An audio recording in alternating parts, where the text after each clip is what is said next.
The rising sun painted the dusty streets of San Antonio, Texas, with a harsh golden light as Margaret Jensen's life crumbled around her. The year was 1875, and the widow stood trembling on the auction block, her fingers intertwined with those of her 7-year-old daughter Emma. The crowd of men, many of them reeking of whiskey despite the early hour, watched with predatory eyes as the auctioneer rattled off Margaret's supposed qualities like she was a prized mare rather than a human being. Next up, gentlemen. A fine woman, 26 years old in good health, knows how to cook, clean, and sew. Comes with a young girl, healthy too. Both for one price. Who'll start the bidding? Margaret squeezed Emma's hand tighter, fighting back tears. Only 3 weeks ago they'd had a home, a life. Then the bank had called in the loans her late husband Thomas had taken, and she'd discovered the mountain of debt he'd left behind after being thrown from his horse. With no family to turn to and nowhere to go, the bank had seized everything, including, it seemed, their very freedom. $5. Someone called out. 10, shouted another. Margaret closed her eyes, the voices around her blending into a nauseating blur. Emma pressed against her skirts, quiet but trembling. $20.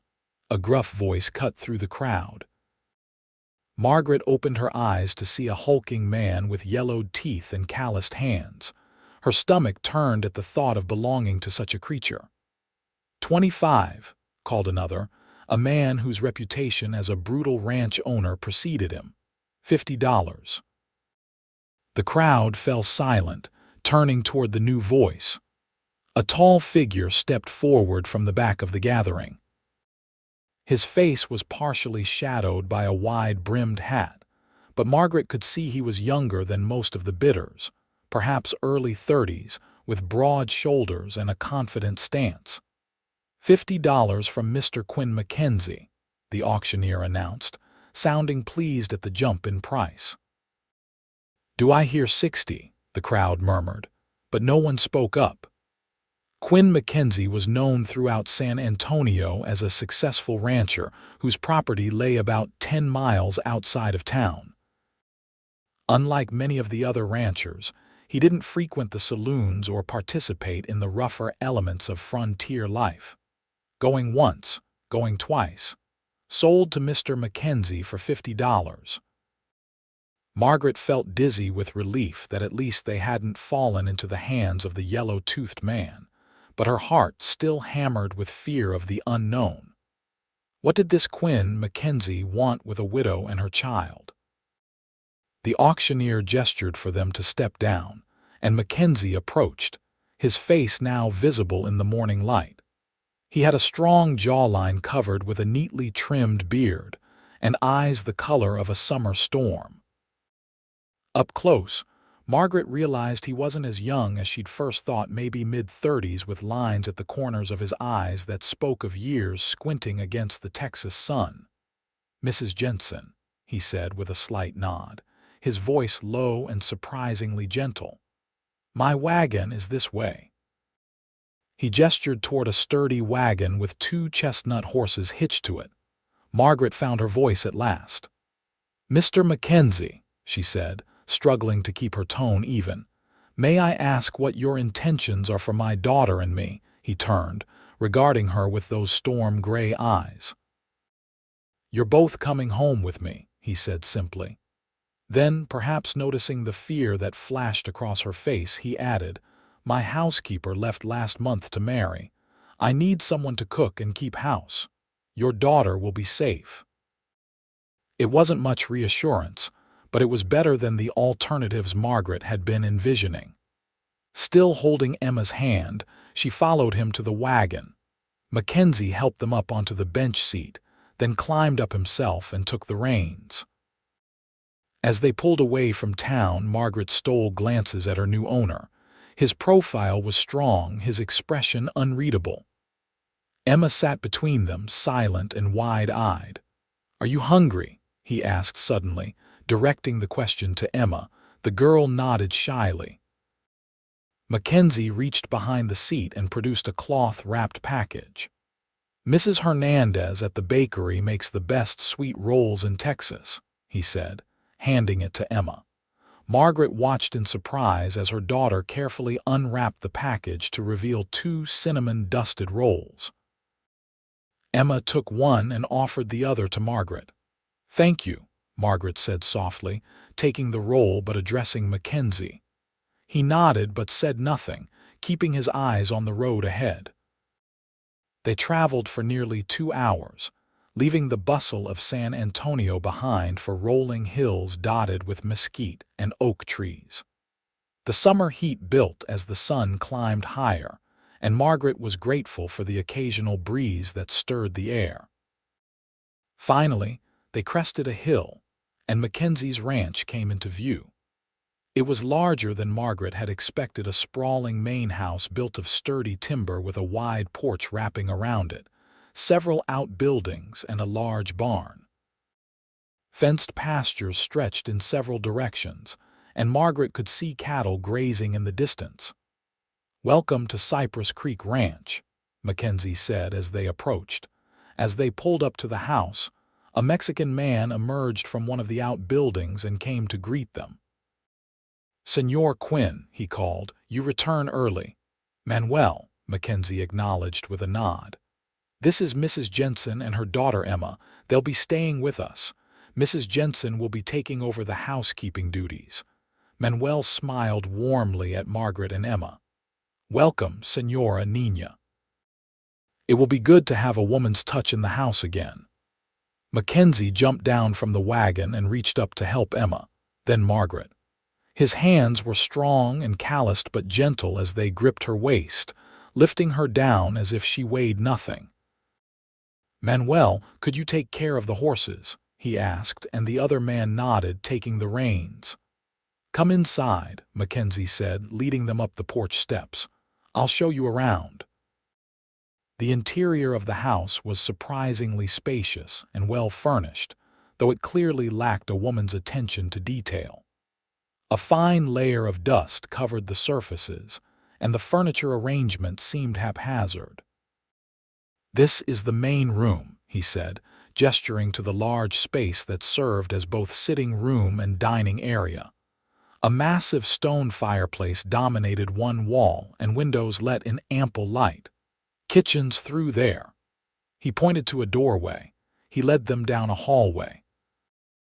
"My room," he said, indicating a closed door. "And this will be yours." He opened the next door to reveal a pleasant bedroom with a large bed, a chest of drawers, and windows that looked out over the eastern pasture. Margaret hesitated. "Both of us?" she asked, gesturing to Emma. Mackenzie's brow furrowed. "There's another bedroom across the hall if you'd prefer separate rooms," he said. "I thought you might want to stay together at first, being in a new place." Relief washed over Margaret. "This will be fine," she said. "Thank you." He nodded and continued the tour, showing them a small study, the back porch, and finally, the kitchen. It was well equipped but, like the rest of the house, showing signs of neglect. "I'm usually out with the herd or handling ranch business during the day," he explained. "Manuel and the other hands, there are 3 more, eat in the bunkhouse, but I take meals here. Breakfast at sunrise, dinner at noon, supper at sunset. Is that agreeable?" Margaret nodded, taking in the kitchen that would now be her domain. "Yes, Mr. Mackenzie. Quinn," he corrected her. "Just Quinn is fine." There was an awkward moment of silence before he spoke again. "Your things," he began, then seemed to realize what he was saying. "I'm sorry. You don't have any belongings, do you?" Margaret shook her head, feeling the sting of their situation anew. "Everything was seized by the bank." Quinn ran a hand through his hair, looking uncomfortable for the first time. "I'll ride into town tomorrow and get you both some necessities. For now, there are some clothes left by the previous housekeeper in your room. She was a bit larger than you, but they might do until we can get you proper things." "That's very kind," Margaret said, surprised by his thoughtfulness. "Make yourselves at home," he said. I need to check on the south pasture. I'll be back for supper." With that, he left, his boots echoing on the wooden floor. When the door closed behind him, Emma spoke for the first time since they'd left town. "Mama, are we going to be all right?" Margaret knelt down and pulled her daughter close, breathing in the familiar scent of her hair. "I think we might be, sweetheart," she said, though she wasn't entirely convinced herself. "Mr. Mackenzie seems like a decent man. He gave me a sweet roll," Emma pointed out, as if this were definitive proof of his character. Despite everything, Margaret smiled. "Yes, he did." She stood up, surveying the kitchen. "Now, let's see what we can find to make for supper. We should earn our keep."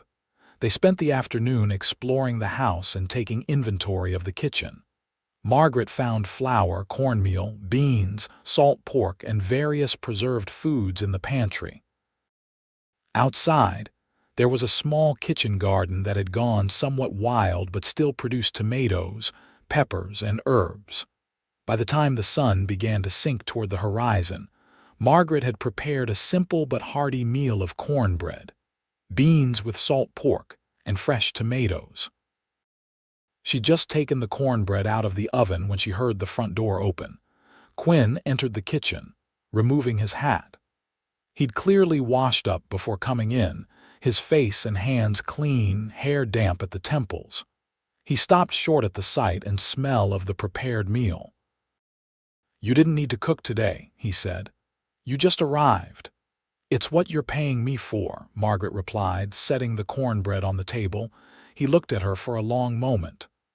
"I suppose it is," he finally said, taking a seat at the table.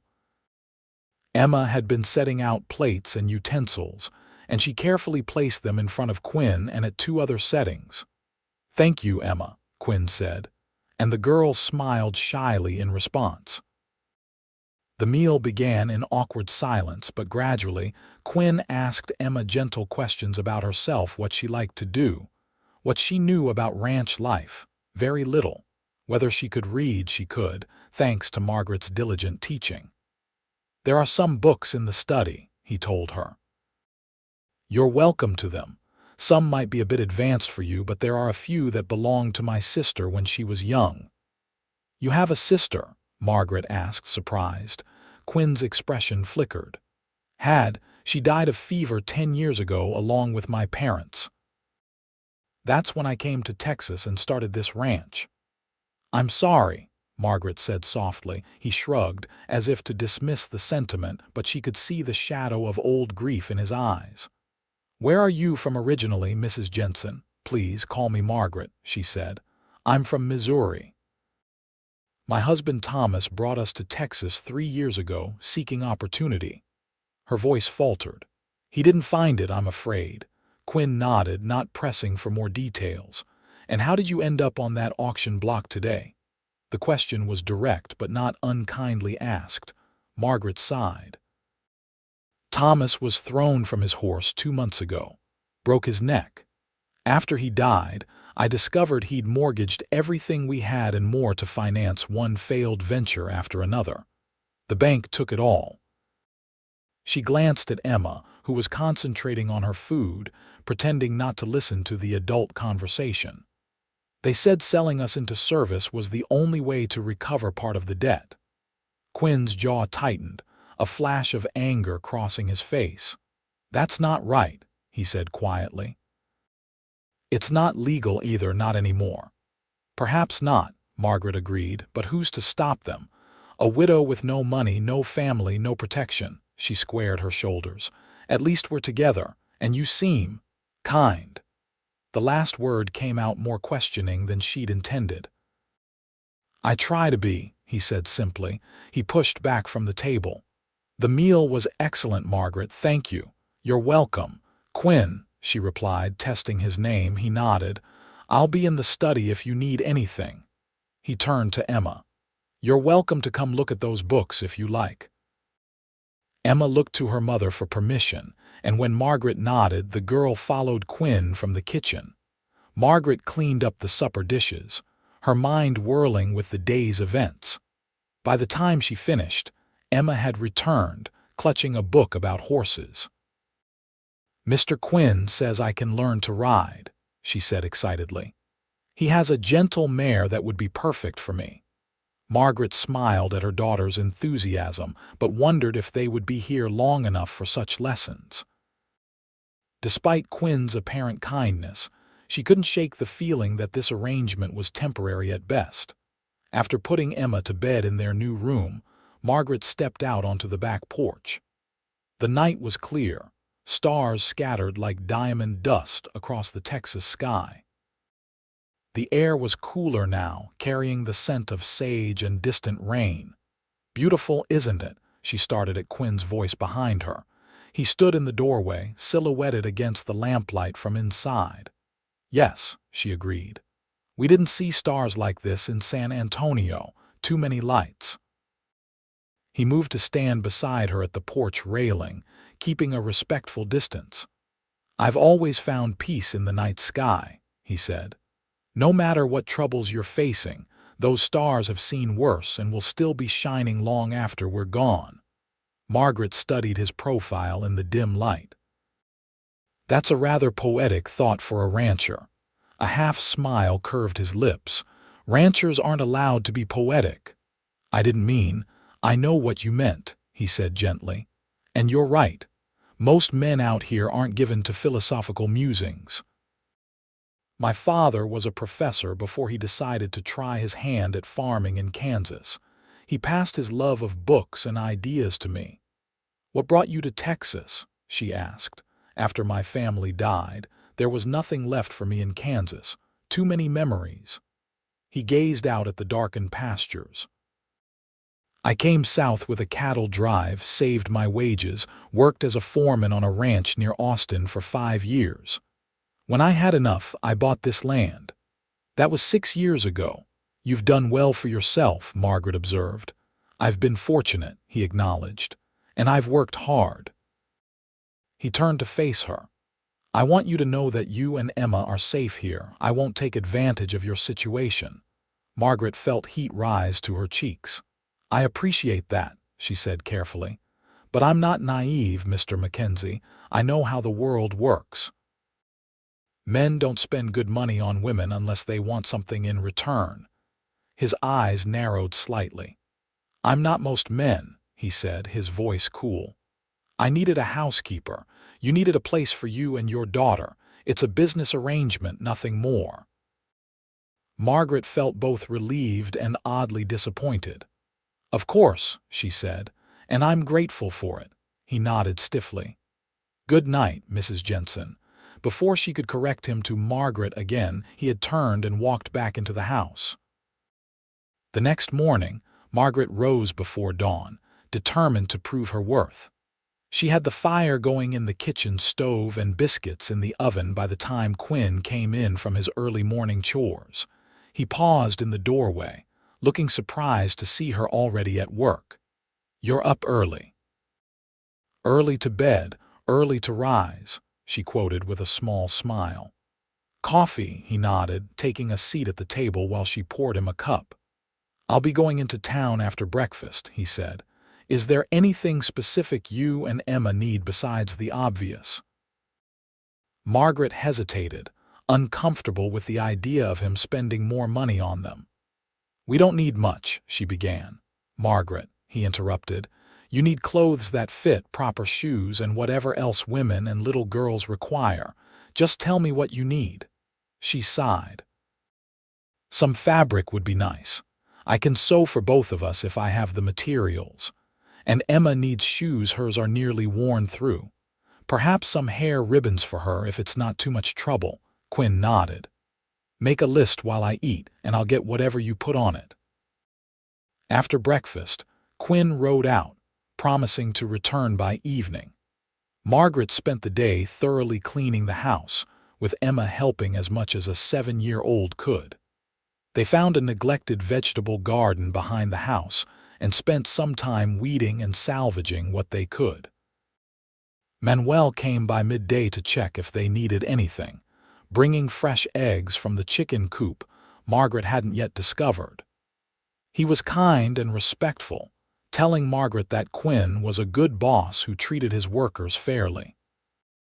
"The señor, he is different from other ranch owners," Manuel explained as he helped Margaret carry water from the well to the garden. "He pays fair wages, gives us time to visit our families. My cousin works for the Wilkins Ranch. They treat Mexicans like animals there." "How long have you worked for him?" Margaret asked, curious about the man who now controlled their lives. "Since he bought this land," Manuel said. "I helped him build this house." He grinned. "The señor, he knows cattle, but building, not so much. We learned together." By the time Quinn returned, the sun was setting, and Margaret had dinner waiting, a stew made from the garden vegetables and some of the salt pork, with the last of the cornbread warmed beside it. Quinn entered carrying several parcels, which he set down carefully. "Something smells good," he said. "Just a simple stew," Margaret replied. "Did you find everything in town?" "I believe so," he said, gesturing to the packages. "Mrs. Garcia at the general store helped me select what you might need. The fabric is there and shoes for both of you and some other necessities." Emma was practically bouncing with curiosity, but she waited patiently while they ate dinner. Quinn described his trip to town, mentioning that he'd spoken to a lawyer about Margaret's situation. "He confirmed what I suspected," Quinn said, his expression serious. "What the bank did wasn't legal. The 13th Amendment abolished slavery and involuntary servitude 10 years ago. They can't sell people to pay debts." Margaret set down her spoon. "Then why?" "Because they knew you had no recourse," Quinn finished for her. "No money, no family to fight for you. They thought they could get away with it." His jaw tightened. "Johnson at the bank is a weasel, always has been." "What does this mean for us?" Margaret asked, her heart beginning to race. "Are we free to leave?" Quinn looked at her steadily. "You were never not free to leave, Margaret. I didn't buy you. I couldn't have legally. I paid that money to get you away from that situation." He paused. "But yes, you're free to go wherever you wish. I won't hold you here against your will." Margaret's mind whirled. Leave, and go where? With what money? She had no family, no prospects, no way to support herself and Emma, except by the very sort of domestic service she was currently performing. "I see," she said slowly. "Well, I appreciate you telling me this, but our situation hasn't really changed, has it? I still need work and Emma still needs a roof over her head." Quinn nodded. "The job offer stands. You're welcome to stay on as my housekeeper with fair wages." He glanced at Emma. "And your daughter is welcome too, of course." "Thank you," Margaret said softly. "We'll stay then. For now." After dinner, Quinn brought in the parcels, and Emma was finally allowed to investigate them. She gasped with delight at the new shoes, the colorful hair ribbons, and the doll Quinn had added without being asked. "Look, Mama," she exclaimed, holding up the cloth doll with its yarn hair and embroidered face. "Isn't she beautiful?" Margaret looked at Quinn in surprise. "You didn't have to. Every little girl should have a doll," he said with a shrug, but she could see he was pleased by Emma's reaction. There were practical items, 2 sturdy boots and simple but good quality dresses for Margaret, undergarments, stockings, a hairbrush, soap, and other necessities. The fabric he'd bought was better than Margaret had expected, enough for several outfits for both of them, in practical but attractive colors. "This is too much," Margaret protested as she examined the bounty. "Consider it an advance on your wages," Quinn said. "Or payment for the best meals I've had in months." That evening, after Emma was in bed with her new doll clutched tightly, Margaret again found herself on the back porch, gazing at the stars. And again, Quinn joined her, this time bringing 2 cups of coffee. "I hope I didn't upset you earlier," he said, handing her a cup. "About the legal situation, I mean." Margaret shook her head. "Not upset, just, it's a lot to take in." She sipped the coffee, grateful for its warmth. "Why did you do it?" Pay $50 for us when you knew you didn't have to." Quinn was silent for a long moment, looking out at the darkness. "I saw you standing there, holding your daughter's hand, looking so frightened but so determined," he finally said. "And I saw the men bidding on you like you were cattle." His voice hardened. "I couldn't bear it. Not when I had the means to stop it." "So it was pity," Margaret said, trying not to feel disappointed. Quinn turned to her, his expression serious. "Not pity. Respect, and maybe a bit of recognition." "Recognition." "I know what it's like to lose everything," he said quietly. "To wonder what tomorrow will bring. When my family died, I was adrift. If not for the kindness of strangers, I might not have survived." Margaret studied his face in the dim light from the kitchen window. "You're a good man, Quinn Mackenzie," she said softly. He looked away, seemingly embarrassed. "I try to be. Don't always succeed." They stood in companionable silence for a while, sipping their coffee and watching the night. Finally, Quinn spoke again. "I'll be taking some of the hands to check the north pasture tomorrow. We'll be gone most of the day." "We'll be fine here," Margaret assured him. "I have plenty to keep me occupied," he nodded. "Manuel will be around if you need anything, and Margaret." He hesitated. "I meant what I said. You're free to leave any time, but I hope you'll stay. The place feels more like a home with you and Emma here." With that, he bade her good night and left her to her thoughts under the vast Texas sky. The next few weeks fell into a comfortable pattern. Margaret kept the house, cooked meals, and began sewing new clothes for herself and Emma. Quinn worked from dawn to dusk most days, managing his cattle and the various tasks required to keep a successful ranch running. Emma blossomed in the ranch environment. True to his word, Quinn began teaching her to ride on a gentle mare named Daisy. The little girl took to it naturally, and soon she was accompanying Quinn on short rides around the property, always returning with rosy cheeks and excited stories to tell. Margaret found herself watching Quinn with her daughter, noting his patience and kindness. He never spoke down to Emma, always treated her questions seriously, and seemed genuinely to enjoy her company. "He doesn't have any children of his own?"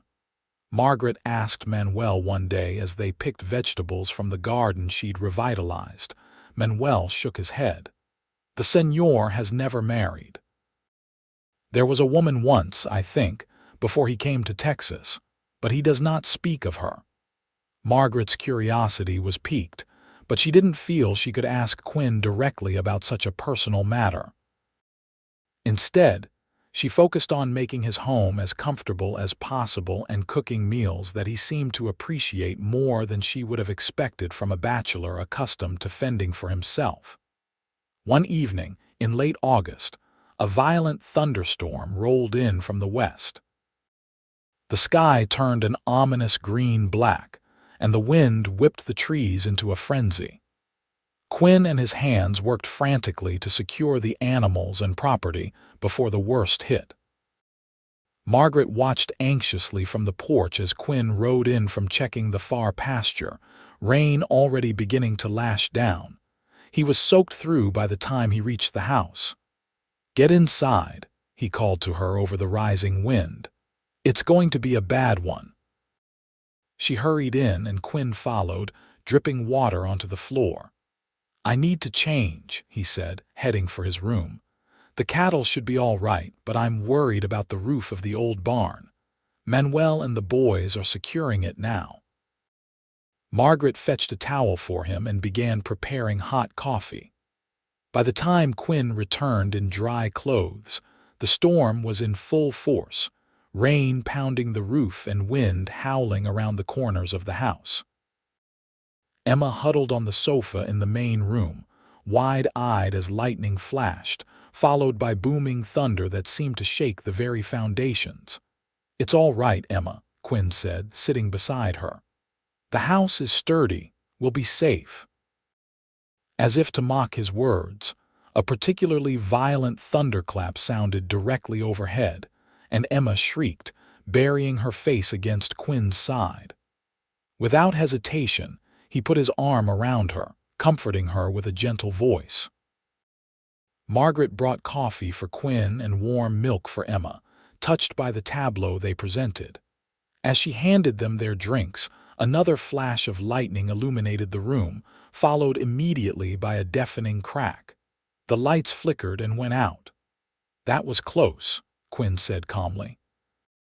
"Don't worry, I have lamps." He lit several oil lamps, casting the room in a warm glow. The storm continued to rage outside, but inside, a strange cocoon of intimacy formed.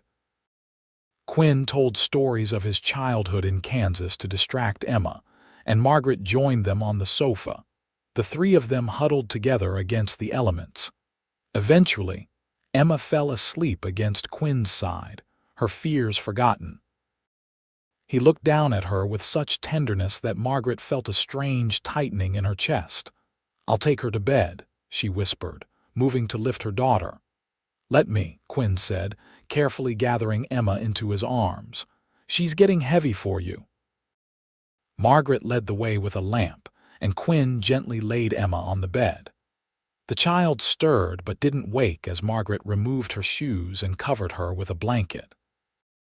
They stepped back into the hallway, and Margaret found herself suddenly, acutely aware of Quinn's proximity in the narrow space, the lamplight casting shadows across his features.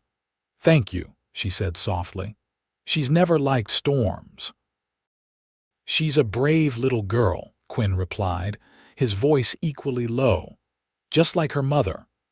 Margaret looked up at him, surprised by the compliment and by the warmth in his eyes. For a moment she thought he might reach for her, but he stepped back, breaking the tension. "We should check the windows," he said. "Make sure none are leaking." They made a circuit of the house, examining windows and doors as the storm gradually began to subside. By the time they returned to the main room, the thunder had receded to distant rumbles, though the rain continued steadily. "The worst has passed," Quinn said, pouring himself another cup of coffee. "Would you like some?" Margaret nodded, and they sat at the kitchen table, listening to the rain. She found herself studying his hands wrapped around the coffee cup's strong hands, calloused from work, yet she knew they could be gentle too. "What are you thinking?" Quinn asked, catching her gaze. Margaret blushed, grateful for the dim light that might hide it. "I was thinking about how different my life is now than I expected it to be," she said, which wasn't entirely untrue. "A month ago, I was a desperate widow facing an uncertain future. Now I'm sitting in a warm kitchen during a storm, relatively secure." She smiled slightly. "Life takes unexpected turns." "It does indeed," Quinn agreed. "When I bought this land, I envisioned building a dynasty, raising sons to take over the ranch someday. Instead, I've been alone for 6 years. He looked at her directly. "Until now." Margaret's heart quickened. "Quinn," she began, not sure what she wanted to say. Before she could continue, a frantic knocking came at the front door. Quinn was on his feet instantly, striding to answer it. Manuel stood there, drenched and panting. "Senor Quinn, the creek is rising fast. The old barn is flooded already, and the water is moving toward the bunkhouse." Quinn cursed under his breath. "Wake the men. Move anything valuable to higher ground. I'll be right there." He turned to Margaret. "Stay here with Emma. The house is on high ground. You'll be safe." "I need to help the men." "Be careful," she urged, suddenly afraid for him. He nodded grimly and was gone into the stormy night. Margaret didn't sleep, keeping vigil by the window as the rain continued to fall. She could see lanterns moving in the distance, where Quinn and his men fought to save what they could from the rising waters. Dawn broke gray and sodden, the rain finally tapering to a drizzle. Quinn returned, muddy to his knees and exhausted. "The creek's gone back down," he reported. "We lost the old barn and some fencing, but the animals are safe, and the bunkhouse only got a few inches of water inside. It could have been much worse." "You should rest," Margaret told him, taking in his weary face. He nodded. "Just for a few hours. There's much to be done once it's fully light." The next few days were busy with cleanup and repairs. Margaret took food out to the men working to rebuild fences and salvage what they could from the old barn. Emma, fascinated by the activity, trailed after Quinn whenever he was near the house, asking endless questions about the flood and the repairs. One evening about a week after the storm, Margaret found Quinn in his study, poring over account books with a furrowed brow. "Is something wrong?" she asked, bringing him a cup of coffee. He sighed, leaning back in his chair.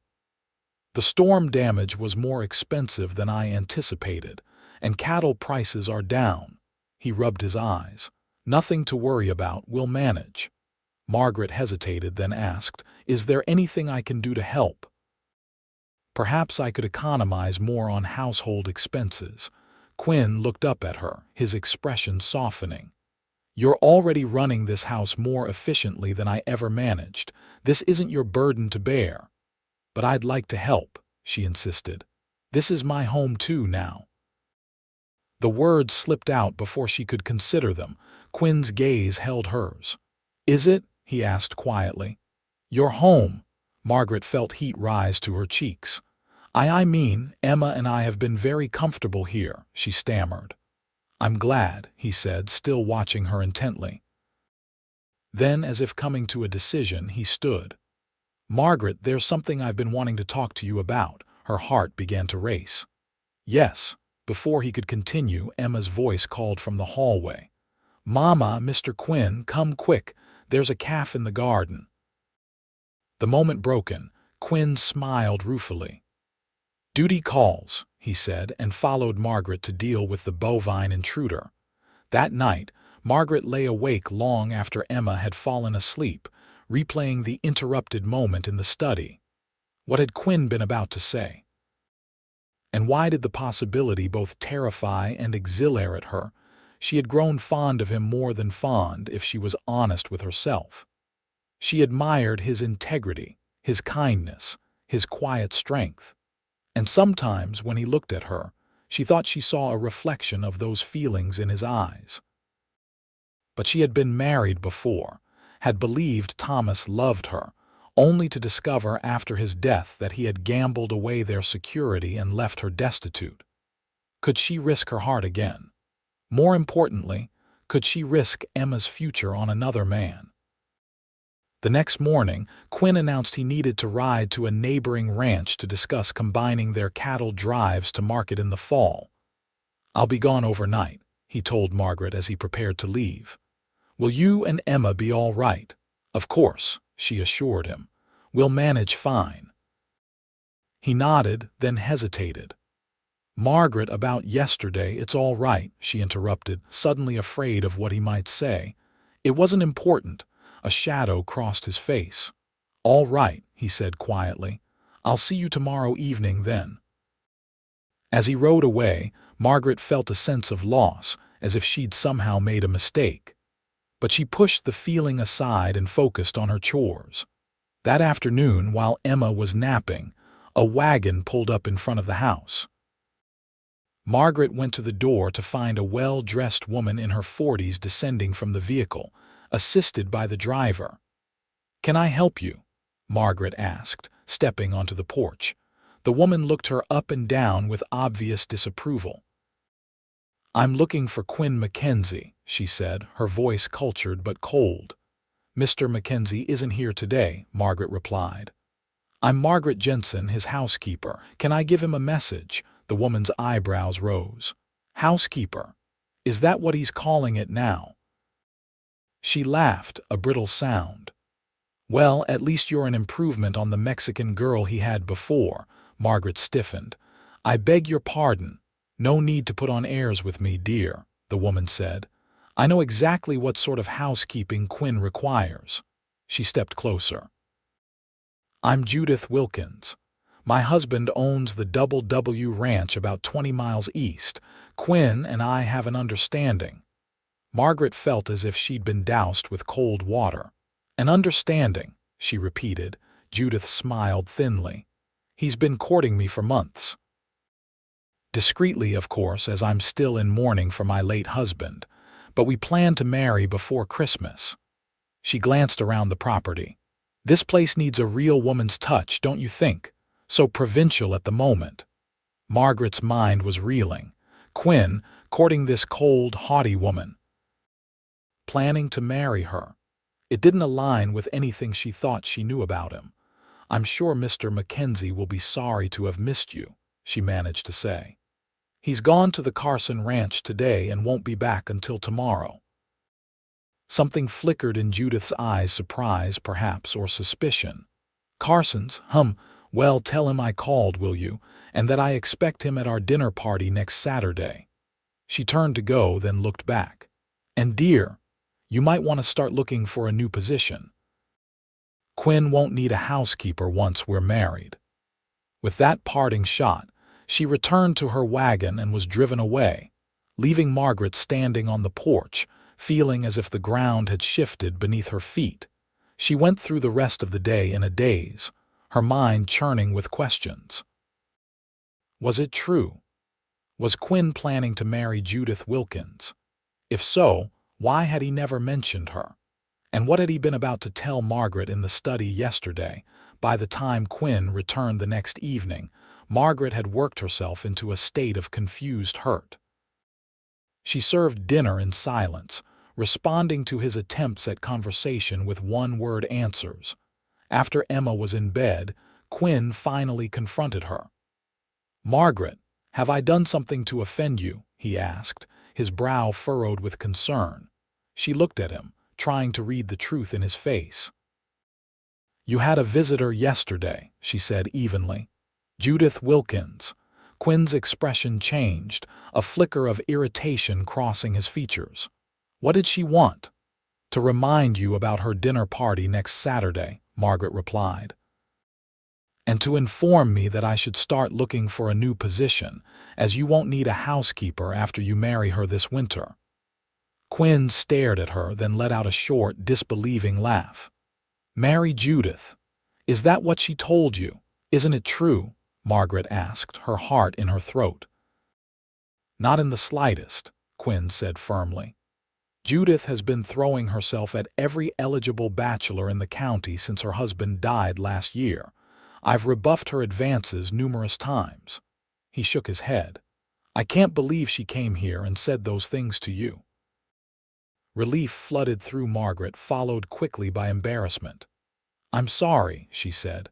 "I shouldn't have believed her, it's just she seemed so certain and I—" "And you what?" Quinn prompted when she didn't continue. Margaret couldn't meet his eyes.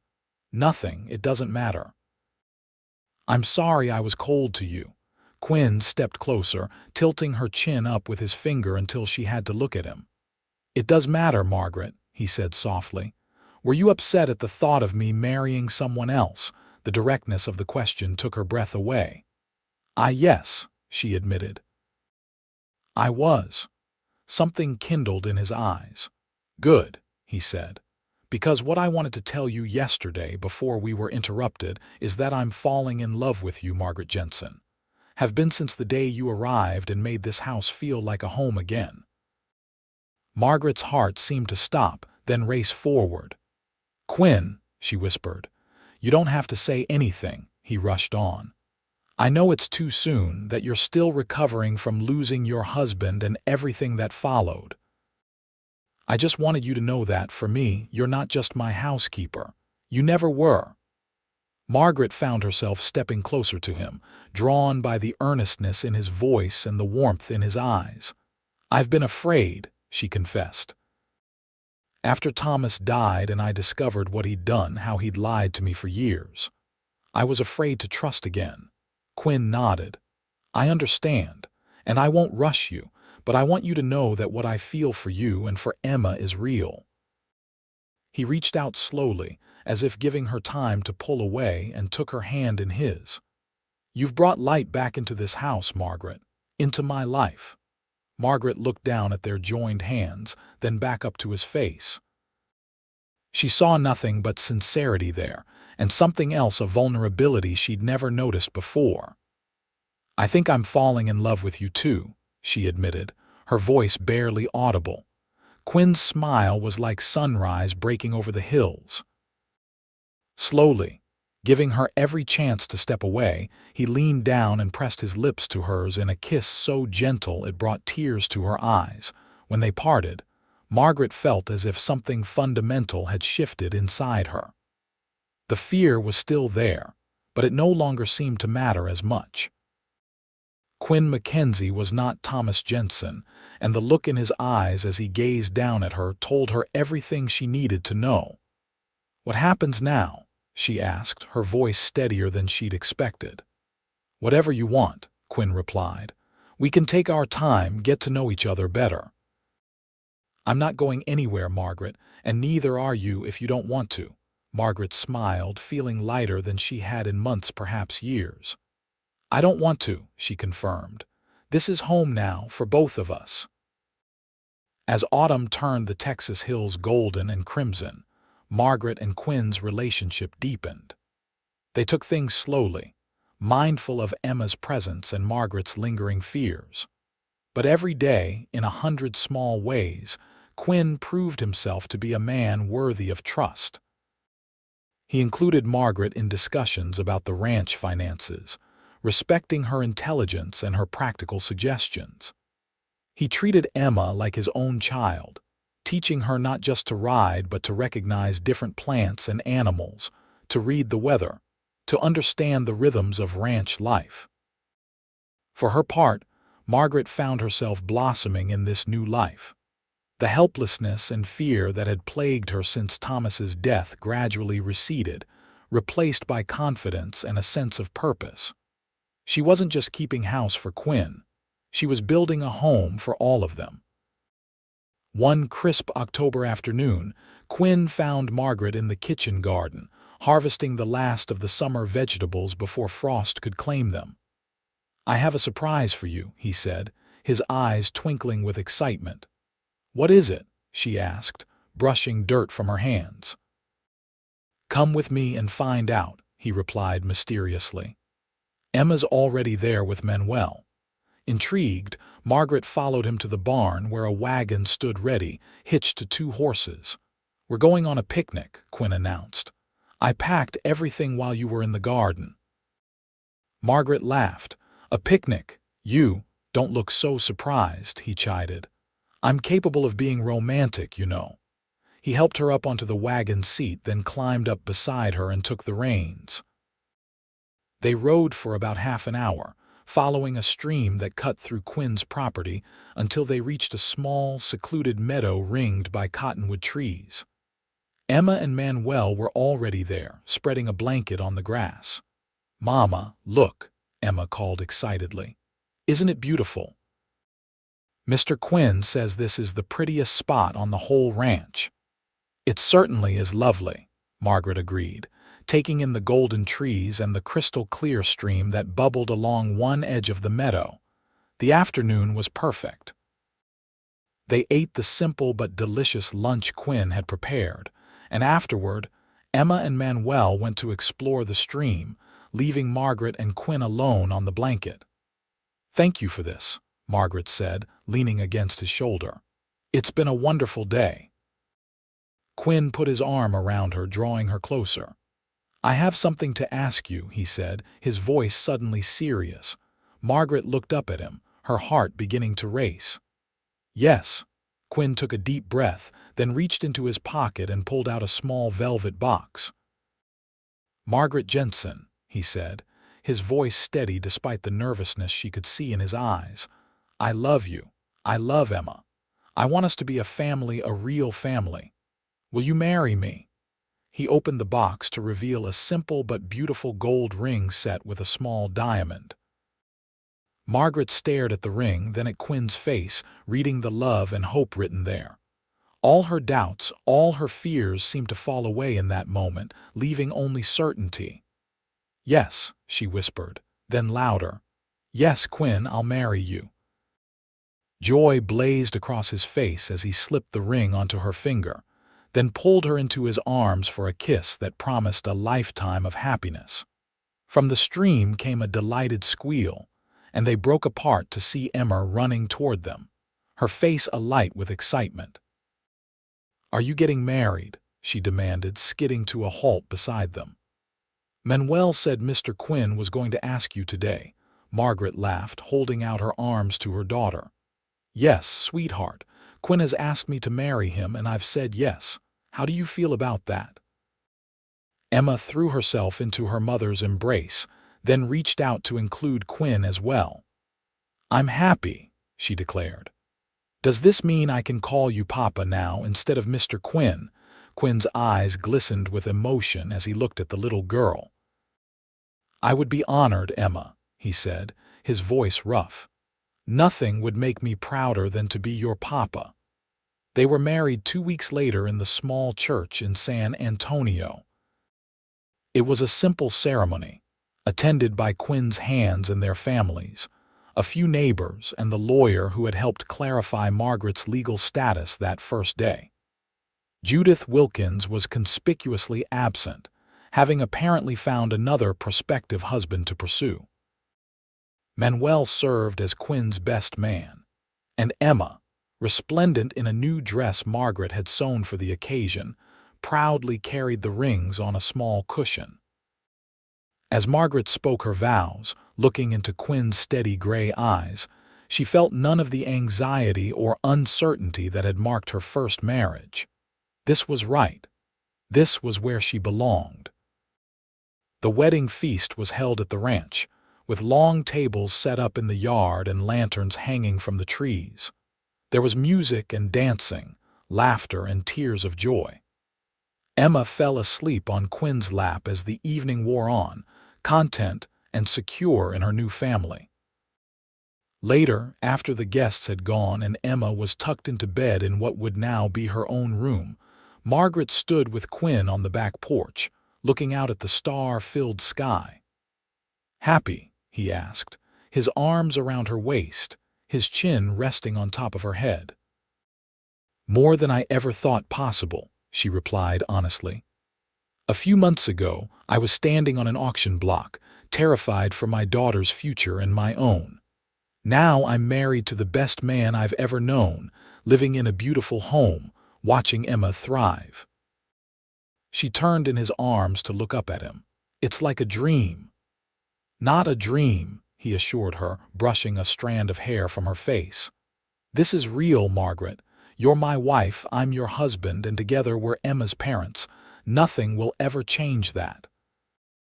He kissed her then, a kiss that held both tenderness and passion, a promise of the night to come and all the days and nights that would follow.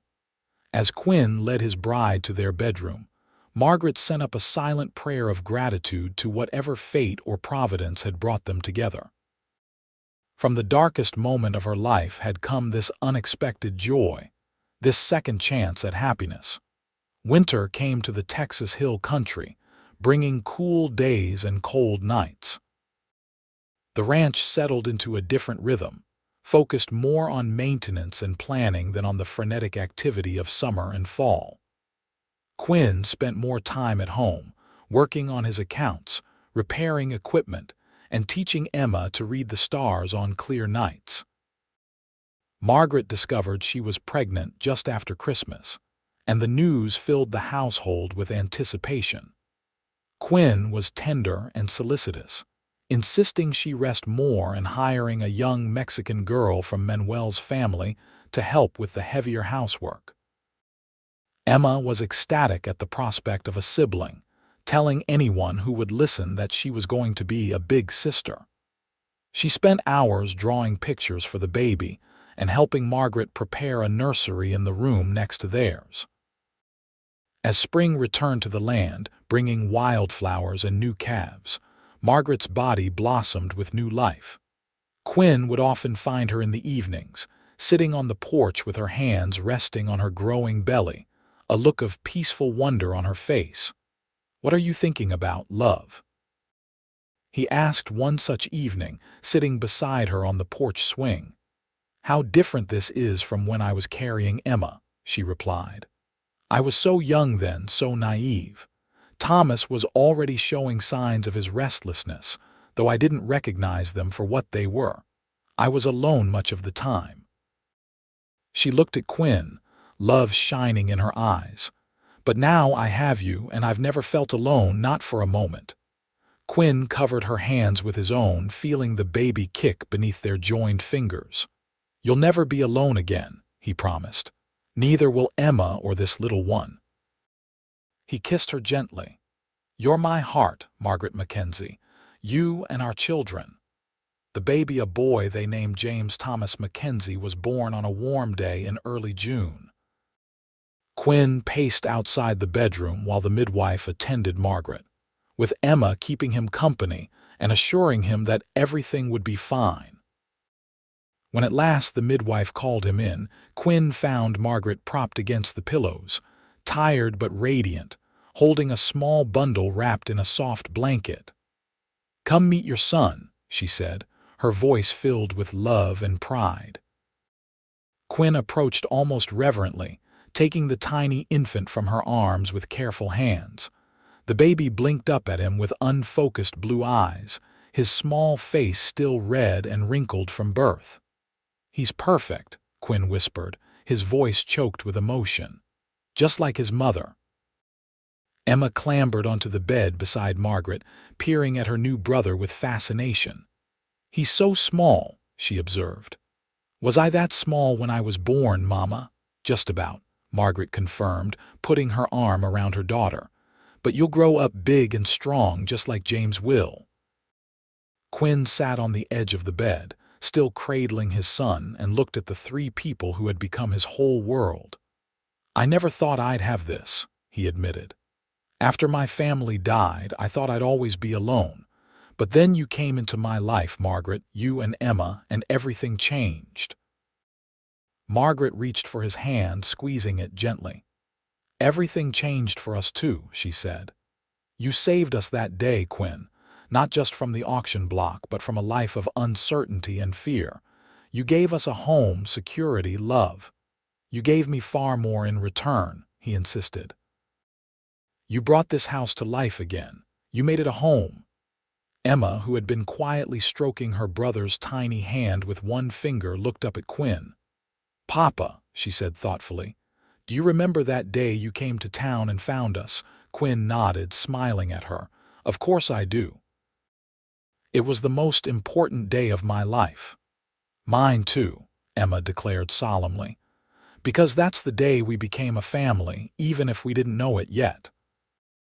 Margaret and Quinn exchanged a look over the heads of their children, a look full of love and gratitude for the journey that had brought them together.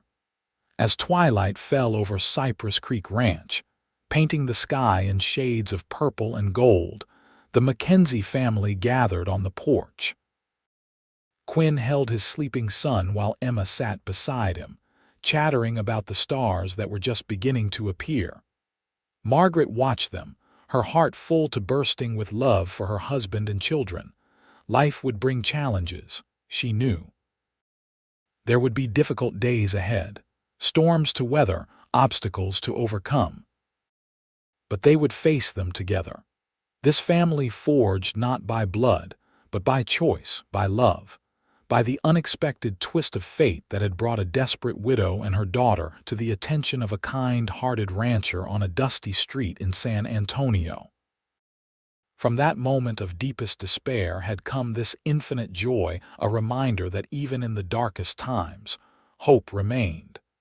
And sometimes, if you were very lucky, that hope could blossom into something more beautiful than you'd ever dared to imagine. As the first star of evening appeared in the darkening sky, Quinn leaned over to kiss his wife. "I love you, Margaret Mackenzie," he whispered. "And I love you, Quinn Mackenzie," she replied, her voice steady and sure. Now and always. In the years that followed, the Mackenzie ranch prospered. Quinn's fair business practices and innovative techniques earned him respect throughout the region, while Margaret's warm hospitality made their home a center of community life. Emma grew into a confident young woman with her mother's grace and her adoptive father's steady strength. Young James, followed 2 years later by a sister they named Sarah, thrived in the loving environment their parents had created. And on quiet evenings, when the children were asleep and the day's work was done, Margaret and Quinn would often sit together on the back porch, watching the stars come out just as they had on those first tentative nights of their acquaintance. Sometimes they spoke of the future, their hopes for the children, plans for the ranch, dreams they shared. Sometimes they reminisced about the past, marveling at the chain of events that had brought them together.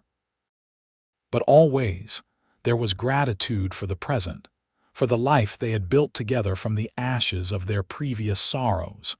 It wasn't perfect, no life ever is.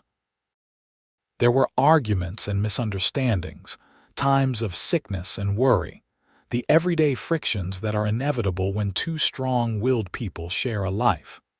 But beneath it all ran the deep, steady current of their love, a foundation sturdy enough to weather any storm.